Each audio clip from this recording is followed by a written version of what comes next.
আজি আমি তোমালোকক দেখুৱাম সেন্টেন্স কাৰেকশ্যনৰ এটা টপিক মানে মেক্সিমামৰে এই ক্ষেত্ৰত পাজলিং হোৱা দেখা পোৱা যায়, বহুতৰে ভুল হোৱা দেখা পোৱা যায়। গতিকে আমি সেই বিষয়ে আজি আলোচনা কৰিম। সেন্টেন্স কাৰেকশ্যন বুলি কয় ইয়াক, সেন্টেন্স কাৰেকশ্যন।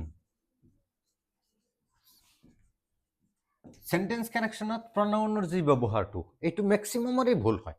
প্ৰনাউনৰ যি ইউজ থাকে, অৰ্থাৎ যেনেকে অসমীয়াত যদি আমি কওঁ মই, তুমি, আৰু মই, আৰু তেওঁ, ধৰি লোৱা মই, তুমি আৰু তেওঁ সিৰিয়েলকে দিছে।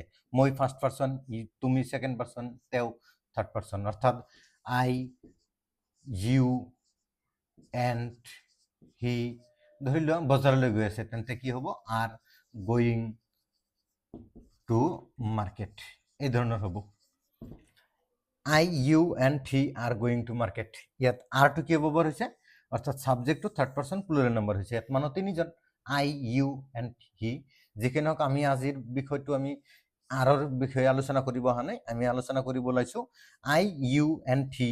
এই যে I first person, you second person, he third person, এনেকে যে সিৰিয়াল দিয়া থাকে, এইটো মেট্ৰিকতো অহা দেখা পাব যে, ক্লাছ 8-9তো আহে বা হায়াৰ ছেকেণ্ডেৰী লেভেলতো আহে, সব ক্লাছত এইটো অহা দেখা পোৱা যায়। গতিকে এইটোৰ বিষয়ে তোমালোকে এটা এ টু জেড সম্পূৰ্ণ আইডিয়া দিম। প্ৰথমতে সূত্ৰটো তোমালোকে এনেকৈ ইউজ কৰিবা, 2+3+1, অৰ্থাৎ ফাৰ্ষ্টত সেকেন্ড পাৰ্সন বহিব, তাৰপিছত থাৰ্ড পাৰ্সন বহিব, তাৰপিছত ফাৰ্ষ্ট পাৰ্সন বহিব। কথাটো ওয়ান্স এগেইন ৰিপিট কৰিছো, প্ৰথমতে থাৰ্ড পাৰ্সন, তাৰপিছত সেকেন্ড পাৰ্সন, তাৰপিছত থাৰ্ড পাৰ্সন, তাৰপিছত first person, second, third, first, এনেকে উলটা পালটাকৈ দিয়া হ'ব। তেন্তে এই বাক্যটোক যদি কাৰেকশ্যন কৰিব দিয়ে, তেন্তে উত্তৰটো কি আহিব? ইউ, তাৰপিছত কমা, তাৰপিছত আহিব হি, তাৰপিছত এণ্ড, তাৰপিছত আই। ইউ, হি, এণ্ড আই, এইটো হ'ল সঠিক মানে কাৰেক্টটো। এইটো ইনকাৰেক্ট আছিল, এইটো হ'ল correct. You, he, and I, অৰ্থাৎ you to second person, he to third person, I to first person, second, third, তাৰপিছত ফাৰ্ষ্ট। এইটো হ'ল লিগেল ফৰ্মুলা। এই ফৰ্মুলা মতে তোমালোকে অনাগত দিনত ইউজ কৰিবা, এইটো হ'ল কাৰেক্ট।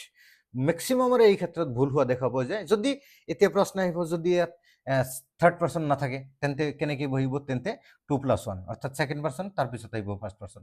বা ধৰি লোৱা যদি ফাৰ্ষ্ট পাৰ্সন নাথাকে, তেন্তে 2+3, অৰ্থাৎ সেকেন্ড প্লাস থাৰ্ড।